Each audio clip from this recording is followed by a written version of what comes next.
नमस्कार बच्चों, hello and welcome to राष्ट्रीय प्रेम कोचिंग के इस यूट्यूब चैनल प्रेम सरलोली पर आप सभी बच्चों का हार्दिक स्वागत है।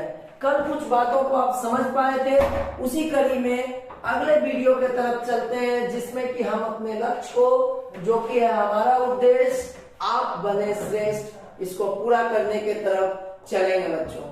तो अगले पेज के तरफ चलते हैं। जो कुछ बातें आप कल सीखे थे उसका एक छोटा सा रिवीजन और फिर आगे। कल आप लोग जान गए थे कि ये जो है कोशिका झिल्ली है बच्चों। कोशिका झिल्ली के बाद अंदर रहता है केंद्रक और फिर इस कह सकते हो कोशिका झिल्ली और केंद्रक के बीच में पाया जाता है क्या चीज, कोशिका द्रव। ये भी आप समझ गए थे। इसके अलावा ये भी समझते थे कि बीच में केंद्रक पाया जाता है और इन सब चीजों का खोज जो है धीरे धीरे की गई थी। सबसे पहले याद रखेंगे रॉबर्ट हुक कोशिका का खोज किए थे कब, 1665 ईस्वी में। रॉबर्ट हुक जो सबसे पहले कोशिका का खोज कब किए थे, 1665 ईस्वी में कोशिका को सबसे पहले देखने का काम किए थे कौन, रॉबर्ट हुक। इस बात को आप याद रखेंगे। तो वो कहानी जिसे आपको थी सुनानी, वो शुरुआत हुई थी 1665 में और लगभग कल इस पे बहुत अधिक बातचीत हुई थी। अब आगे बढ़ते हैं बच्चों। तो आप समझ चुके हैं कि ये कोशिका झिल्ली, फिर कोशिका द्रव और फिर केंद्रक झिल्ली और फिर केंद्रक द्रव। इतना बात आप सभी को समझ में आ गया, ये अच्छी बात है। चलिए, आप सभी बच्चे समझ सकते हो कि ये जो चीजें हैं कोशिका का कह सकते हो, कोशिका का जो डिफरेंसेस है उसे आप समझ पाए हो। Very good. आज का शुरुआत करते हैं। आज का हमारा टॉपिक क्या है बच्चों, इसको थोड़ा समझते हैं। आज का टॉपिक है हमारा आकार, दूसरा आकृति और संख्या। मीन्स शेप, साइज और नंबर कितना होगा कोशिका का, इसको जानेंगे। तो सबसे पहला जो पॉइंट आता है कि कुछ जीव ऐसे होते हैं बच्चों, ध्यान देंगे, कुछ जीव ऐसे होते हैं जो केवल एक ही कोशिका से मिलकर बने होते हैं। उसका जीवन एक ही कोशिका का बना होता है, तो उसे एक कोशिकीय जीव कहते हैं। ऐसे काफी जीव हैं। जैसे आप जानते हैं अमीबा नाम का जीव होता है। अमीबा एक कोशिकीय है। अमीबा ही क्यों, पूरे कह सकते हो RH व्हिटेकर के अनुसार जीवों को बांटा गया 5 भागों में। सबसे पहले को आप कहते हो मोनेरा, क्या कहते हो, मोनेरा। अब ये जो मोनेरा किंगडम है, पूरा का पूरा मोनेरा किंगडम के अंदर जितने भी जीव होते हैं सब के सब होते हैं कैसे, तो एक कोशिकीय जीव होते हैं। इस बात को सभी बच्चे ध्यान रखेंगे, सब का सब एक कोशिकीय। तो इसमें मुख्यतः अमीबा ही नहीं, पैरामीशियम ही नहीं, बल्कि प्रोटोजोआ ही नहीं, बल्कि आप कह सकते हैं ईस्ट नामक, ईस्ट को भी आप जानते होंगे। ईस्ट का सबसे पहले खोजे थे कौन, लुईस पास्चर। तो ईस्ट का कोशिका है तो फंगस कोशिका, लेकिन एक कोशिकीय जीव है। तो ऐसे काफी एक कोशिकीय जीव होते हैं। वैसे जीव जो बहुत सारे कोशिकाओं से मिल करके बना हो बच्चों, उसे कहते हैं बहुकोशिकीय जीव। इसको आप ध्यान रखेंगे। अगले पर चलते हैं। अगला जो शब्द है हमारा वो है जाइगोट या फिर गैमिट। कहीं ना कहीं ये जो शब्द है जाइगोट और गैमिट अभी क्यों आया, इस बात को थोड़ा समझते हैं। जाइगोट होता क्या है, जब युग्मक यानी कि स्पर्म या ओवम आपस में मिलता है तब जाइगोट का निर्माण होता है। और जाइगोट बड़ा होते होते फिर बेबी का डेवलपमेंट होता है। यानी कि सीधे तौर पे कहें तो जाइगोट भी कहीं ना कहीं एक कोशिका ही है। और सब का सब अपना जीवन का शुरुआत करता है कितने कोशिका से बच्चों, एक कोशिका से। इस बात को आप ध्यान रखें, चाहे हाथी हो या छोटा सा चींटी हो, लेकिन अपने जीवन का शुरुआत हर कोई करेगा किससे, एक कोशिका से। और उम्मीद करते हैं कि आप युग्मक समझते भी होंगे। युग्मक क्या होता है, तो प्रजनन के समय जो स्पेशल कोशिका का निर्माण होता है, जो पूरे शरीर को बनाने का क्षमता रखे, उसको कहते हैं युग्मक या फिर गैमीट। इस चीज को आप सभी बच्चे ध्यान से समझेंगे। जानने की कोशिश करेंगे अगले क्वेश्चंस के तरफ, अगले पॉइंट्स के तरफ बढ़ते हैं। यहाँ पे आप देख सकते हैं प्रोकैरियोटिक सेल। तो सबसे पहले ये एक बहुत इंपॉर्टेंट बात आ जाता है कि प्रोकैरियोटिक सेल क्या होता है, इसको समझते हैं। तो चलिए, कल आप लोग कोशिका समझ गए थे, इसमें कोई शक संदेह नहीं है कि आप समझ चुके हैं ये क्या है। तो निश्चित रूप से ये कह सकते हो कोशिका झिल्ली है। ये क्या है? कोशिका झिल्ली है, इतना तो समझ में आता है। अब देखिए, यदि किसी का, यहाँ पे ध्यान देंगे, प्रोकैरियोटिक शब्द को केवल पहले समझ लेते हैं। प्रो मतलब होता है pro plus karyotic, pro plus karyotic. Pro का मतलब होता है अल्प विकसित। क्या होता है? अल्प विकसित। और कैरियोट्स का मतलब होता है केंद्रक। कैरियोट्स का क्या मतलब होता है? केंद्रक। तो वैसा कोशिका, ध्यान देंगे, वैसा कोशिका जिसका केंद्रक अल्प विकसित रहे, पूर्ण विकसित ना हो। अब पूर्ण विकसित और अल्प विकसित का क्या मतलब है बच्चों? जब किसी का केंद्रक पूर्णतः झिल्ली से घिरा हुआ रहे तो उसको कहेंगे पूर्ण विकसित कोशिका। समझ में आ रहा है? पूर्ण विकसित केंद्रक। और जिसमें केंद्रक जो है पूर्ण झिल्ली से घिरा हुआ नहीं रहेगा, उसका केंद्रक झिल्ली से घिरा हुआ नहीं रहेगा, तो उसे क्या कहेंगे? अल्प विकसित। यानी कि जितना भी प्रोकैरियोटिक कोशिका होगा वो सब का सब प्रोकैरियोटिक कोशिका के पास अपना केंद्रक नहीं होगा। इन सब के पास अपना केंद्रक नहीं होगा, इन द सेंस पूर्ण विकसित केंद्रक नहीं होगा। केंद्रक तो होगा लेकिन पूर्ण विकसित केंद्रक नहीं होगा। इस चीज को आप ध्यान रखेंगे। आप जानते हैं कि प्रोकैरियोटिक और यूनिसेलुलर, यूनिसेलुलर यानी कि कह सकते हो एक कोशिकीय जीवों को रखा जाता है कहां पर? मोनेरा जगत के अंदर। किसके अंदर? मोनेरा जगत के अंदर। तो आप जब 8वीं कक्षा में सूक्ष्म जीव पढ़ते हो उस समय भी ये शब्द आता है। तो उम्मीद करते हैं प्रोकैरियोटिक का मतलब आप समझ चुके होंगे, प्रोकैरियोटिक कोशिका। अब आप जानते हैं इसके अंदर मुख्यतः बैक्टीरिया आता है। यानी कि बैक्टीरिया जो होता है वो मुख्यतः आता है किसके अंदर? कह सकते हो जीवाणु आता है मुख्यतः सारा का सारा जीवाणु आता है किसके अंदर?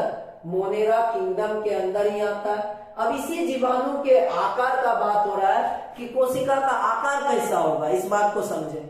तो कोशिका का आकार देखो, रॉड जैसा भी हो सकता है। कोई कोशिका कैसा हो सकता है? रॉड जैसा भी हो सकता है। कोई कोशिका गोलाकार भी हो सकता है। कोई कोशिका स्पाइरल जैसा भी हो सकता है, इस बात को भी समझ लें। कोई कोशिका स्पाइरल जैसा भी हो सकता है। कोई कोमा के आकार का भी बच्चों कोशिका हो सकता है, इस चीज को आप ध्यान रखेंगे। कोई भी कोशिका अलग अलग, ये बात हो गया किसका? प्रोकैरियोटिक कोशिका का। अब एक शब्द यहाँ पे आता है, वो क्या है? आप लोग इस कोशिका के बारे में जानते हैं। जैसे रॉड से बैक्टीरिया दही में मिलता है, दूध से दही में बदलने वाले बैक्टीरिया को क्या कहते हैं? बैसिलस, लैक्टोबैसिलस, वो छड़नुमा होता है। इसी तरह कॉमा विब्रियो कोलराई नाम का बैक्टीरिया, इसी तरह स्पाइरुलम, इसी तरह स्फेरिकल। तो ओवरऑल आप देखेंगे तो आपको समझ में आ जाएगा प्लूरोमॉर्फिज्म का क्या मतलब है। प्लूरोमॉर्फिज्म का मतलब है वैसा जीव जो अपना आकार बदल सकता हो उसको कहेंगे प्लूरोमॉर्फिक। प्लूरोमॉर्फिक मतलब समझ में आया? वैसा जीव जो अपना आकार बदल सकता है। सबका आकार निश्चित है, लेकिन अमीबा ऐसा जीव है जो अपना आकार क्या कर सकता है? बदल सकता है। यानी कि उसको प्लूरोमॉर्फिक कह सकते हैं। WBC हमारे भी बॉडी में, ध्यान देंगे, एक तो अमीबा तो हो ही गया, अमीबा, और साथ में आप कह सकते हो हमारे बॉडी में WBC एक ऐसा कोशिका है जो अपना आकार बदल सकता है। तो याद रखेंगे व्हाइट ब्लड सेल्स या व्हाइट ब्लड कॉर्पोसेल्स जो होता है वो अपना आकार क्या करता है? बदल लेता है। इसको आप ध्यान से समझेंगे। अगले पॉइंट पर चलते हैं। अब आता है यूकैरियोटिक सेल के कोशिका का कैसा आकार होगा।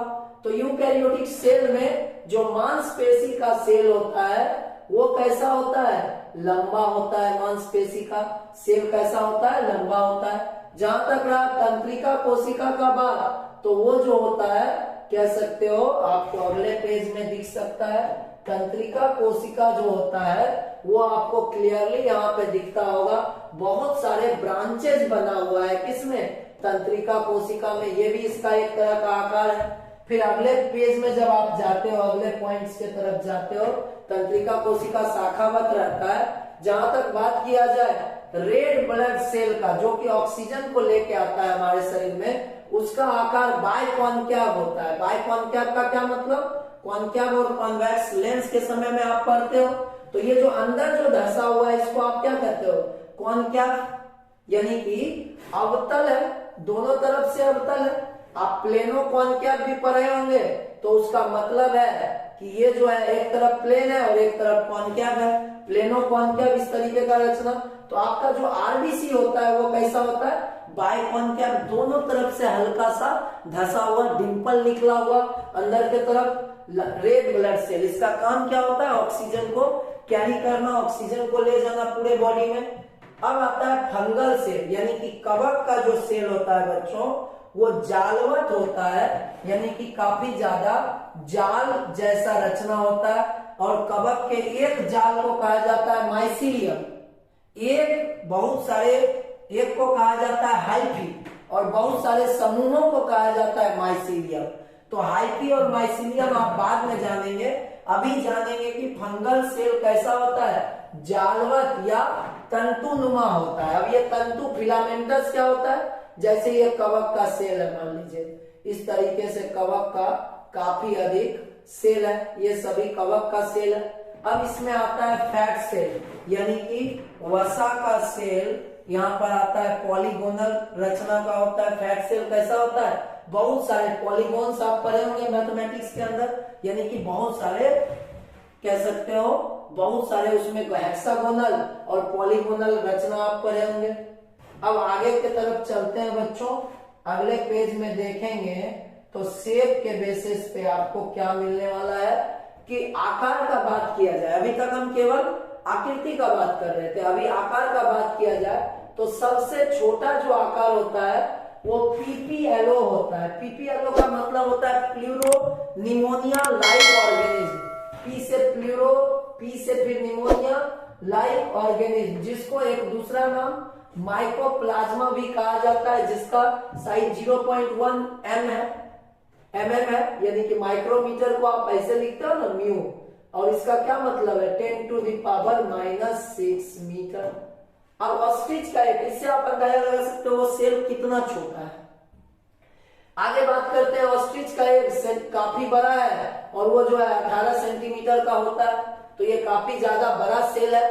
तो ये लार्जेस्ट सेल है, देखो ध्यान दो बच्चे सभी समझेंगे, लार्जेस्ट और लॉन्गेस्ट में अंतर है। जब कभी लंबाई का बात किया गया, मान लो तो लंबाई का बात किया तो एक ही डायमेंशन का केवल बात कर दिया, ये लंबा हो सकता है। लेकिन जब कोई आकार में बड़ा का बात किया जाता है, लार्जेस्ट का बात किया जाता है, तो वहां पर लेंथ और प्लस ब्रेथ दोनों का बात किया जाता है। तो जब ऑस्ट्रिच एक का बात कर रहा है तब आप कहते हो उसका लंबाई और चौड़ाई दोनों को कह रहा है, यानी कि बड़ा का बात करें तो उसका पूरा क्षेत्रफल का बात कर रहा है। जबकि सिर्फ लंबाई का बात करें तो हमारे शरीर में न्यूरॉन सबसे लंबा है, जो लगभग 1 मीटर, यानी कि कह सकते हो 3 फीट के आसपास 3 फीट के आसपास इसका लंबाई होता है। तो जब लंबा पूछे कोशिका तब आ जाएगा तंत्रिका कोशिका या न्यूरॉन। जब पूछे सबसे बड़ा तो शुतुरमुर्ग का अंडा और फिर पीपीएलओ। अब लार्जेस्ट प्लांट सेल पूछे, सबसे बड़ा प्लांट का कोशिका, पादप कोशिका, तब आता है बच्चों एसिटाबुलेरिया। तब क्या आता है, एसिटाबुलेरिया। अब यहाँ पे आता है आरबीसी की संख्या 1 बूंद में। अब सोचो हमारे बॉडी में सबसे पहले ब्लड लगभग मान के चलो 5.5 लीटर तो हो ही सकता है, 5 लीटर तो कहीं नहीं जा रहा। उस 5 लीटर में आपको भी पता है, सभी को पता रहता है, 55% होता है प्लाज्मा, 45% के अंदर सभी ब्लड सेल्स होते हैं, रक्त कोशिका होता है।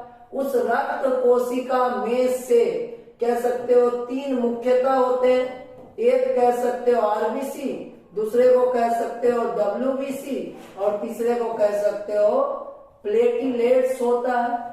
अब आरबीसी जो होता है वो ऑक्सीजन को ले जाने का काम करता है, ऑक्सीजन को पूरे बॉडी में ले जाने का काम करता है। ये आरबीसी जो है कोशिका है। मात्र एक बूंद ब्लड कितना कम होता है सोचो, एक बूंद ब्लड के अंदर तुम खाली इमेजिन करना, एक बूंद रक्त के अंदर 5.5 मिलियन, तुम समझ पा रहे हो? अपने लोग का लक्ष्य है कि 5.5 मिलियन सब्सक्राइबर हो, फिलहाल 5.5 के हो जाए तो 5.5 मिलियन यानी कि 55 लाख कोशिका है बच्चा, ध्यान देना 55 लाख। इससे तुम कोशिका का संख्या का केवल अंदाजा लगाओ कि एक बूंद रक्त है, ऐसा ऐसा कितना बूंद हो सकता है? एक बूंद रक्त में कितना कोशिका है बच्चों? 55 लाख कोशिका है। ये बहुत बड़ी बात है और इससे समझ में आता है कि हमारे शरीर में कोशिका की संख्या कितना अधिक है। इस बात को ध्यान रखेंगे। अब बात आता है कि जैसे एक खरगोश है, जैसे एक चूहा है, जैसे एक मनुष्य है, जैसे आप बोलोगे सर आपके शरीर में कितना कोशिका है, तो हम सिंपल आपको एक ही बात बोलेंगे, हमारा वजन मान लो 45 to 50 केजी है, जिसका जितना वजन है आपके शरीर का, और उसको क्या करो 10 to the power 15 से, उम्मीद करते हैं कि आप सभी एक्सपोनेंट पढ़े होंगे। एक्सपोनेंट कहते हैं घात, ऊपर जो होता है 10 to the power 15 कर दो, यानी कि जिसका जितना वजन है उस वजन के साथ 10 पर पावर 15 यदि कर दिया जाए, 10 पर वजन के साथ में, जैसे 45 किसी का वजन है, 45 गुना 10 पर पावर 15, इतना आपके शरीर में कोशिका की संख्या है। आप उम्मीद कर सकते हैं कि आपके शरीर में जितना कोशिका है इतना दुनिया में आदमी का संख्या तो छोड़ दीजिए, वो तो संभव भी नहीं है। कोई भी वस्तु, कोई भी चीजें हो सकता है। संख्या के मामले में बोला जाए तो ये बहुत अधिक संख्या में कोशिका होता है और उसका अंदाजा आप इस बात के साथ में छोड़े जाते हैं कि रक्त के एक बूंद में लगभग 5.5 मिलियन यानी कि 55 लाख कोशिकाएं पाई जाती है। उम्मीद करते हैं कि आज का ये शॉर्ट वीडियो आपको समझ में आया होगा। ये देख सकते हैं स्मूथ मसल सेल्स है, मसल्स यानी कि मांसपेशी का कोशिका। ये आप देख सकते हैं बोन्स का सेल यानी कि हड्डी का कोशिका है। रक्त का कोशिका आप यहाँ पे देख सकते हैं। ये ह्यूमन स्पर्म यही है जो आदमी को आदमी बना रहा है। बात समझ में आ रहा है? इसके बिना किसी का भी जीवन संभव नहीं है। तो ये है स्पर्म, साथ में ये देख रहे हो यहाँ पे ओवम भी है। ओवम और स्पर्म का फर्टिलाइजेशन यानी कि निषेचन की क्रिया बाद में आप पढ़ेंगे। ये मांसपेशी का कोशिका है और ये तंत्रिका कोशिका है। तो आप देख सकते हैं कोशिका का शेप अलग अलग है। आपने आकृति में जितना आकृति मैथ में पढ़ा है इससे कई गुना ज्यादा जीव विज्ञान में आकृति आपको देखने मिलेगा, नाना प्रकार का आकृति। इसका क्या मतलब कि हम बता रहे हैं कि मैथ से ज्यादा आकृति जाना जाता है? नहीं, जीव विज्ञान के अंदर आकृति अलग अलग तरह का लिया जा सकता है। अब आगे की तरफ देखेंगे तो वही चीज को हिंदी में दिया हुआ है। जैसे क्लेमाइडोमोनास का देखोगे दो सूंग निकला हुआ है, दिख रहा है क्लेमाइडोमोनास। जीवाणु का कोशिका दिख रहा होगा, जीवाणु। उसके बाद ल्यूकोसाइट, ल्यूकोसाइट को ही कहा जाता है बच्चों WBC। और याद होगा WBC ऐसा कोशिका है जो अपना आकार बदल लेता है, हमारे शरीर के अंदर रहता है।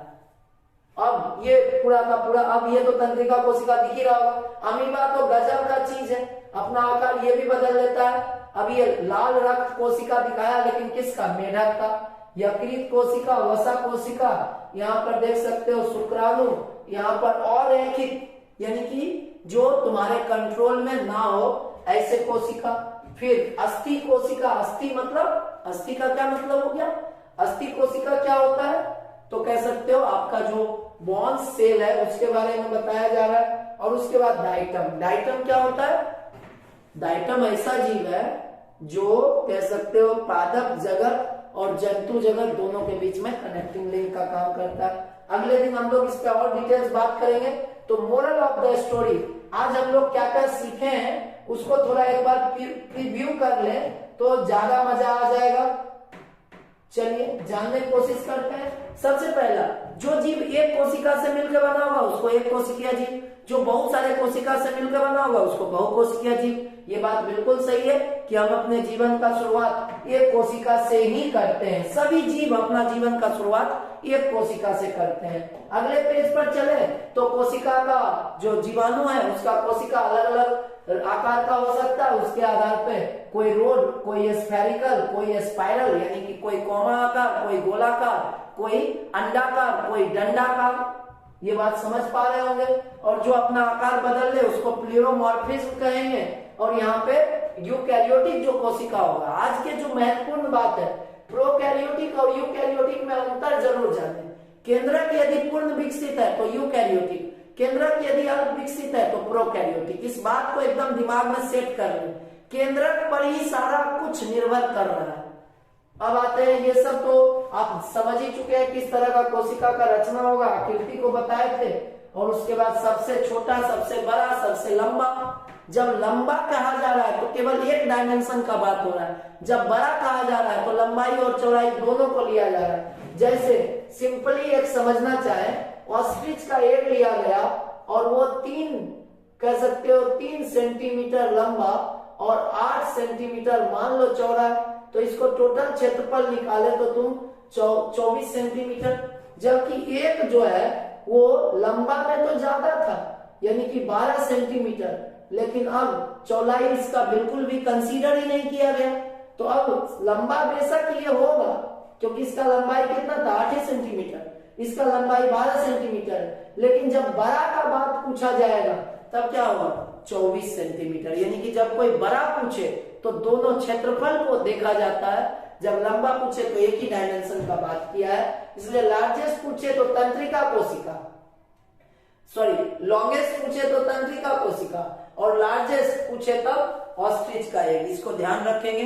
उम्मीद करते हैं बच्चों कोशिका के दूसरे स्लॉट में आप सभी आकार, आकृति और संख्या पर विशेष समझ विकसित किए होंगे और आप अपने भी शरीर में कितना कोशिका है इसका गिनती जरूर करें, अपना वजन करें, गुना 10 पर पावर 15 से मल्टीप्लाई करें। यदि नहीं आता है या किसी और को नहीं आता है तो प्रेम सर अलोरी से संपर्क करें, क्योंकि वो मैथ पढ़ा करके आपको बता देंगे 10 टू द पावर 15 का वैल्यू क्या होता है, एक्सपोनेंट क्या होता है। नमस्कार बच्चों, सेवा समाप्त हुई। इस बात के साथ आपको छोड़े जाते हैं कि आप किसी और पर बाद में भरोसा कीजिए, अपने आप पर खुद सबसे पहले भरोसा कीजिए, क्योंकि अंधकार से लड़ने को संकल्प कोई कर लेता है तो एक अकेला जुगनू भी सब अंधकार हर लेता है।